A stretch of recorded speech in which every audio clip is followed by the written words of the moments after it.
Assalamualaikum warahmatullahi wabarakatuh. Perkenalkan, nama saya Aulia Danuaji, NIM 2020 53164. Di sini saya akan mempresentasikan metodologi penelitian tentang desain penelitian. Desain penelitian yang merupakan pedoman dalam melakukan pelaksanaan penelitian. Mahasiswa memahami desain penelitian dan mendesain sebuah penelitian kecil dari sebuah studi kasus. Desain penelitian merupakan pedoman dalam melakukan proses penelitian, diantaranya dalam menentukan instrumen pengambilan data, penentuan sampel, pengumpulan data, serta analisa data. Dengan pemilihan desain penelitian yang tepat diharapkan akan dapat membantu penelitian dalam menjalankan penelitian secara benar. Tanpa desain yang benar, seseorang peneliti tidak akan dapat melakukan penelitian dengan baik karena tidak memiliki pedoman penelitian yang jelas. Tipe-tipe desain penelitian. Ada beberapa terminologi antara metode penelitian dengan metode penelitian yang hingga saat ini masih banyak orang rancu memahaminya. Metode adalah bagian dari metodologi, baik berupa metode, teknik, prosedur, dan berbagai macam alat, tool, dengan tahap-tahap tertentu dalam suatu penelitian tersebut dengan metodologi. Metodologi penelitian atau yang bisa juga disebut dengan desain penelitian yang digunakan dalam peneliti ada beberapa macam. Cara mengkategorisasi penelitian berdasarkan riset desainnya dibagi berdasarkan dikotonomi. 1. Dikotonomi penelitian dasar, dan 2. Penelitian aplikatif. Contoh metode penelitian dalam sebuah metodologi penelitian. 1. Metode pengumpulan data. 2. Metode pengolahan data. Macam-macam desain penelitian. Di sini ada kumpulan tipe of design. Pertama, correlational, causal, comparal, experimental, ethnographic, historical, action research, review.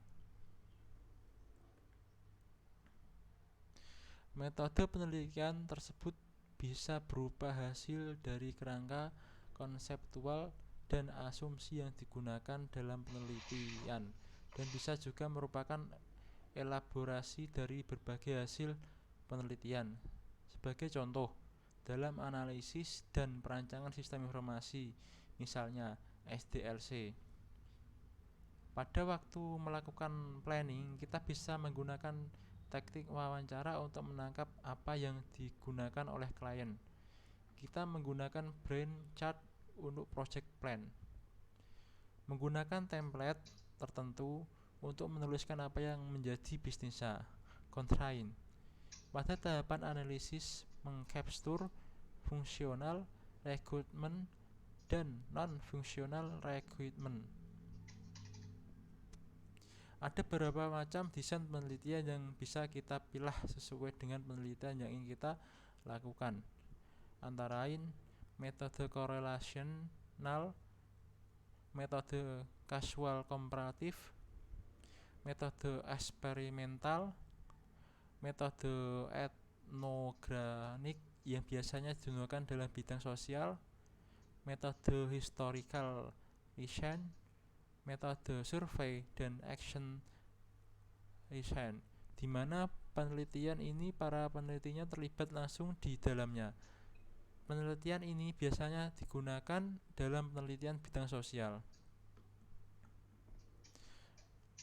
Dalam bidang ilmu teknologi informasi, desain penelitian yang paling banyak digunakan adalah desain eksperimental dan studi kasus case study. Untuk lebih jelasnya, masing-masing dari metode peneliti di atas akan diuraikan secara lebih rinci. Riset eksperimental.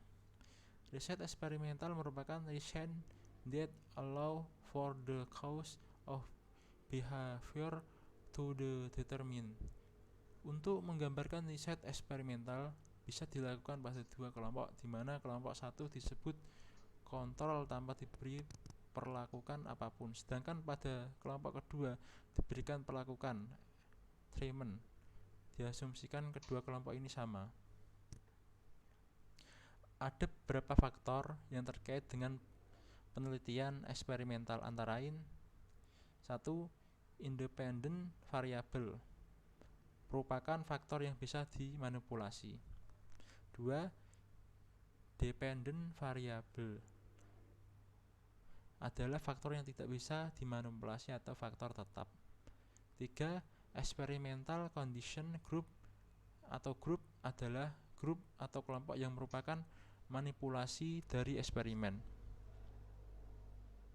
Counter condition atau grup yang merupakan kumpulan grup yang tidak termanipulasi. Confounding variable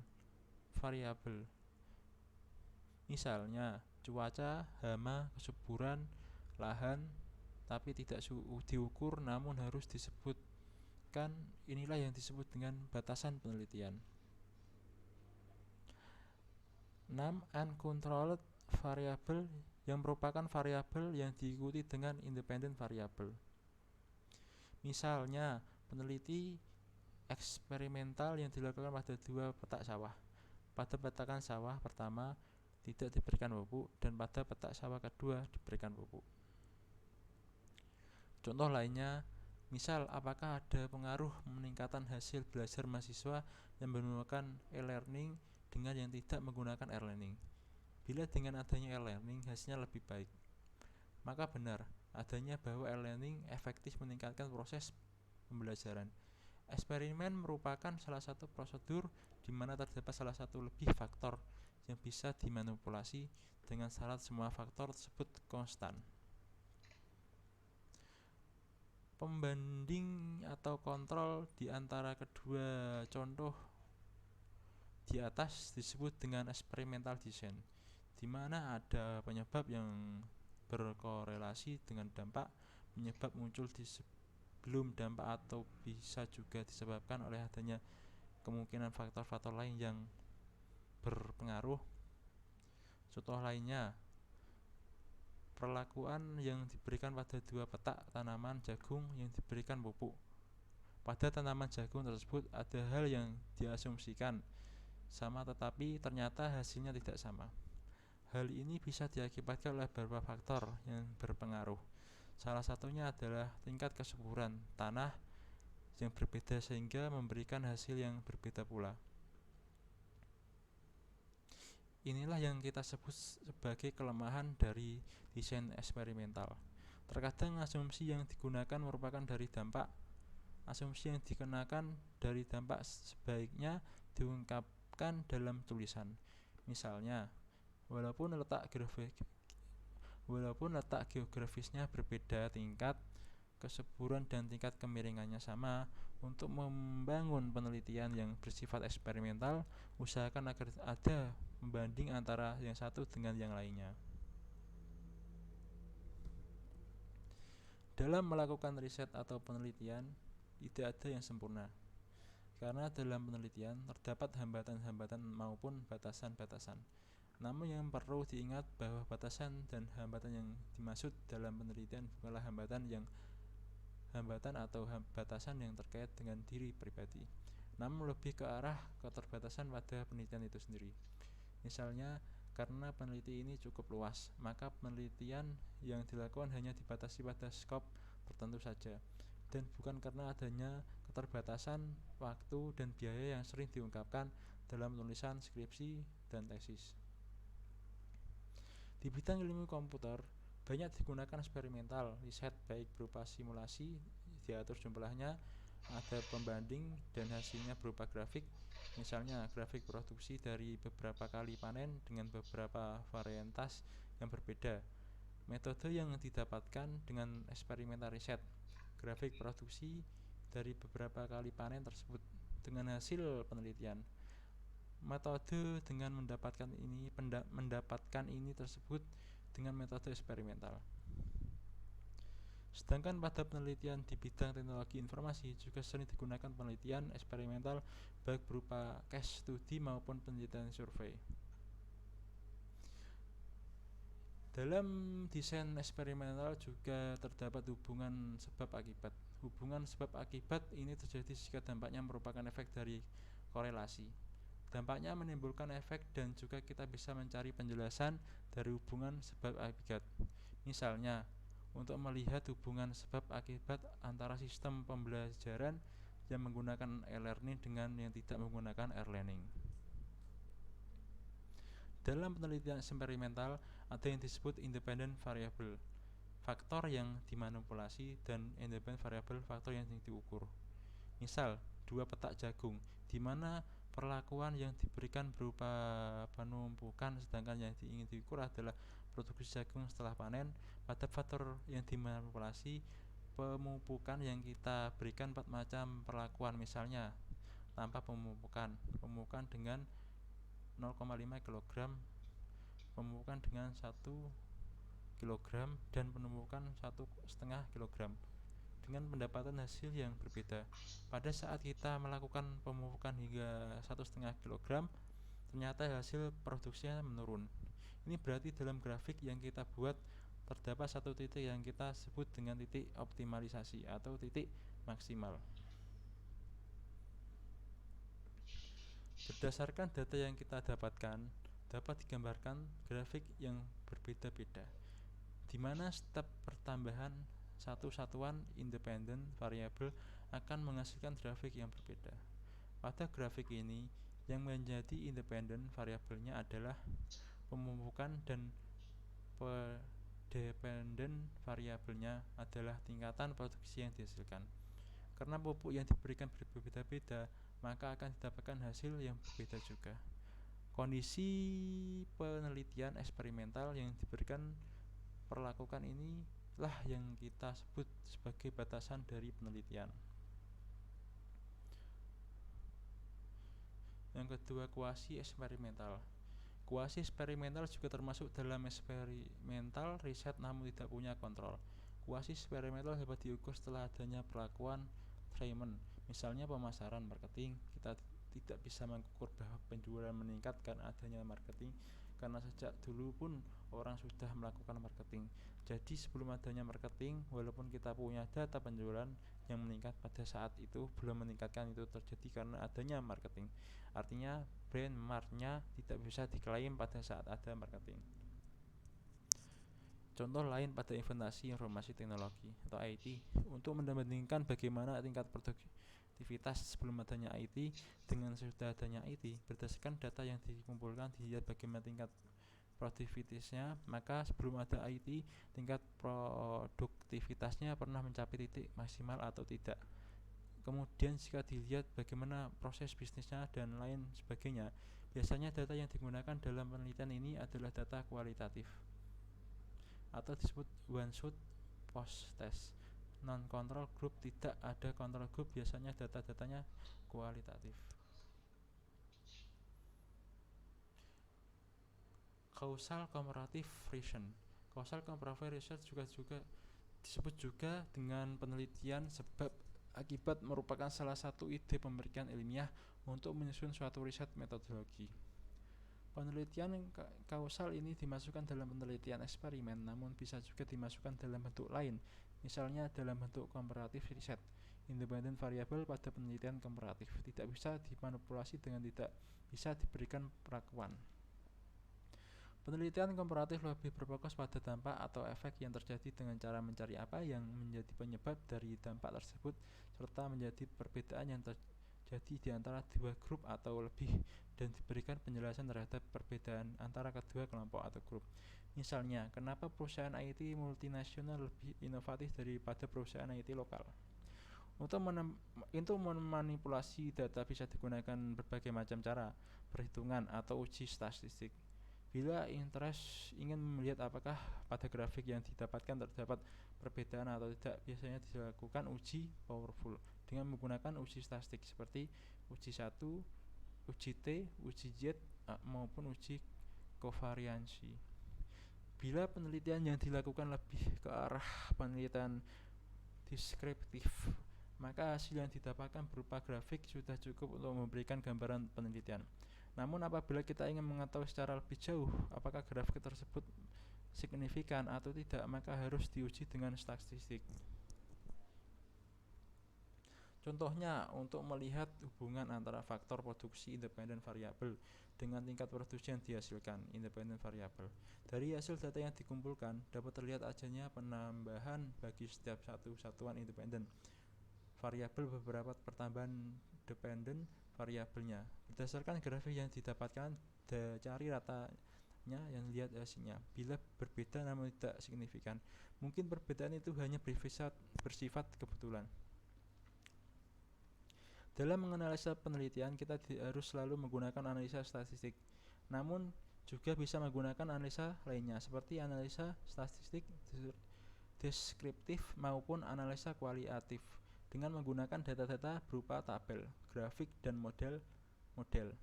Analisa statistik dan analisa secara kualitatif, keduanya saling melengkapi di mana ada kaedah-kaedah ilmiah yang harus dipenuhi, baik metode teknik maupun tool. Misalnya, kita tidak bisa mengatakan bahwa perusahaan IT internasional lebih inovatif daripada perusahaan IT nasional tanpa didukung oleh data hasil penelitian. Untuk mengungkapkan sesuatu yang bernilai ilmiah harus didukung dengan data-data yang juga data yang mendukung.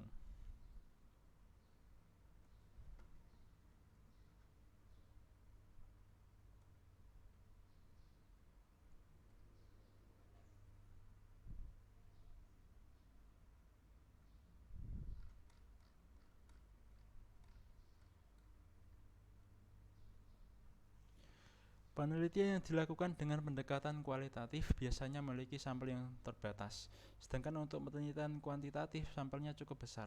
Kombinasi dari kedua penelitian tersebut bersifat saling menguatkan. Penelitian yang bersifat kualitatif datanya harus reliable, valid, dan desainnya harus benar. Kualitatif bukan berarti berkualitas. Misalnya kita ingin melihat bagaimana tingkat penjualan IT multinasional dalam 3 tahun terakhir. Bila rata-ratanya menunjukkan hasil yang tidak signifikan, maka perlu diuji lanjut dengan menggunakan statistik, di mana uji Z lebih powerful daripada uji T. Uji statistik ini dilakukan untuk mencari penyebab perbedaan berdasarkan independen dan dependen variabelnya. Misal, perusahaan IT internasional lebih inovatif daripada perusahaan IT nasional. Ukur dalam 3 tahun terakhir. Bagaimana produktivitas polanya lebih unit yang sama kita bandingkan ini tersebut comparative riset. Bila rata-rata yang satu 5,4 dan 5,5 dengan sampel yang masing-masing 10, belum tentu yang 5,4 signifikan daripada 5. Mesti diuji dulu dengan uji secara statistik. Pada eksperimental desain kita bisa memanipulasi independen variabelnya. Bila pada tabelnya terlihat hasil yang berbeda secara signifikan, maka perlu diuji dengan statistik. Pada penyebab dari meningkatnya produktivitas dari perusahaan ini, kesimpulan yang harus diambil adalah bahwa kegagalan IT mungkin terjadi karena tidak adanya peran atau komitmen dari pihak top manajemen. Hal ini merupakan kontribusi dari suatu riset karena sudah merupakan suatu fenomena. Contoh lain, dalam suatu penelitian ada yang mengatakan bahwa 85% proyek itu IT gagal. Porsi terbesar penyebab gagalnya produk IT ini adalah karena adanya kesalahan pada rekrutmennya. Yang keempat yaitu controlization reason. Bentuk penelitian lain yang sering disebut penelitian kualitatif ialah penelitian korelasional ex post factor. Penelitian ini dilakukan untuk melakukan hubungan antara dua variabel. Korelasi tidak menjamin adanya causality atau hubungan sebab akibat, tetapi causality menjamin adanya korelasi. Misalnya, tingkat pertumbuhan bayi di Jakarta dengan tingkat curah hujan di Bogor, semakin tinggi curah hujan, semakin tinggi tingkat kelahiran bayi. Lihat korelasinya, bermana atau tidak. Korelasi bisa diinterpretasikan walaupun geografisnya jauh. Kita harus kritis waktu melihat korelasi bermakna atau tidak. Bila tidak, maka korelasi tersebut akan gugur. Contoh lainnya, kita ingin melihat tingkat gross national product suatu negara dengan adanya pelibatan IT, maka hipotesis yang dibuat adalah semakin besar pembelanjaan IT suatu negara, semakin tinggi GNP-nya. Hipotesis tersebut bisa benar dan bisa juga tidak. Untuk itu maka perlu dikaji apakah benar strategis bisnis tertentu di negara tersebut terkait dengan peran IT, walaupun mungkin ada faktor-faktor dan yang tidak kita amati. Korelasi menghitung derajat keterhitungan antara dua atau lebih variabel. Bila kita melakukan korelasi, maka kita melakukan forecasting atau peramalan. Misal ada hubungan antara IT investment dengan peningkatannya kinerja suatu perusahaan. Apakah hubungan tersebut bersifat causality? Maka harus dikaji dan diteliti lagi faktor-faktor yang apa saja yang berperan di dalamnya. Selain korelasi dan causality, juga perlu dibedakan antara asumsi dengan asumsi dengan simulasi. Asumsi merupakan suatu yang take in of ground. Contoh, dua petak sawah diasumsikan tingkat kesuburannya sama, intensitas penerimaan cahaya mataharinya sama, kemiringan ketinggian dari permukaan lautnya juga sama. Contoh lainnya, simulasi untuk mengukur recall and precision. Recall tidak bisa diukur. Bila kita mencari suatu artikel di Google, maka dalam menerapkan asumsi tadi kita tidak akan tahu berapa jumlah dokumen yang relevan untuk diambil. Untuk itu, maka perlu diasumsi bahwa untuk mengukur precision pada jumlah dokumen yang relevan diambil dibagi dengan jumlah dokumen yang terambil. Recall ada berupa jumlah dokumen yang relevan tapi tidak terambil, maka disimulasi untuk menggambarkan presisinya. Asumsi bukan tidak bisa diterima, bukan angka asumsi yang dipakai. Cari categorical interval yang telah dibuat orang lain, cari referensinya, bangun argumen, cari referensi interval yang telah dibuat oleh orang lain. Misalnya, ada suatu kasus yang mengukur kontaminasi udara dengan suatu alat ukur. Diukur di sel Ganser dengan diesel. Datanya tidak representatif karena ada kontaminasi udara yang diukur di samping knalpot motor atau mobil.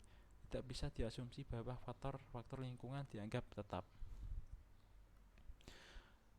Pembulatan bedanya makin besar.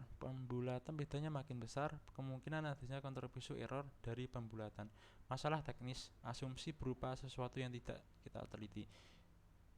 Misi formal distribution. Bila menguji IQ harus diuji dulu formalitasnya. Ada ketidaknormalan dalam sampel atau populasi, misal ada 10 orang autis akan merusak formality. Tidak pernah diuji formality, namun hanya diasumsi sampel yang representatif, maka dia menyebar normal. Fungsi normal diuji dulu tapi tidak dilakukan bahwa IT rate 100 atau 120 lebih dicacat atau sensus menyebar normal. Dalam korelasi tidak ada yang kontrol satu sama lain, sama aja perannya. Penelitian yang menggunakan teknik korelasinya adalah penelitian yang menyelidiki hubungan antara beberapa variabel penelitian. Analisa data yang digunakan adalah analisa statistik dengan menggunakan uji regresi dan korelasi. Mungkin hanya ini yang bisa saya sampaikan. Kalau ada kurangnya saya minta maaf. Assalamualaikum warahmatullahi wabarakatuh.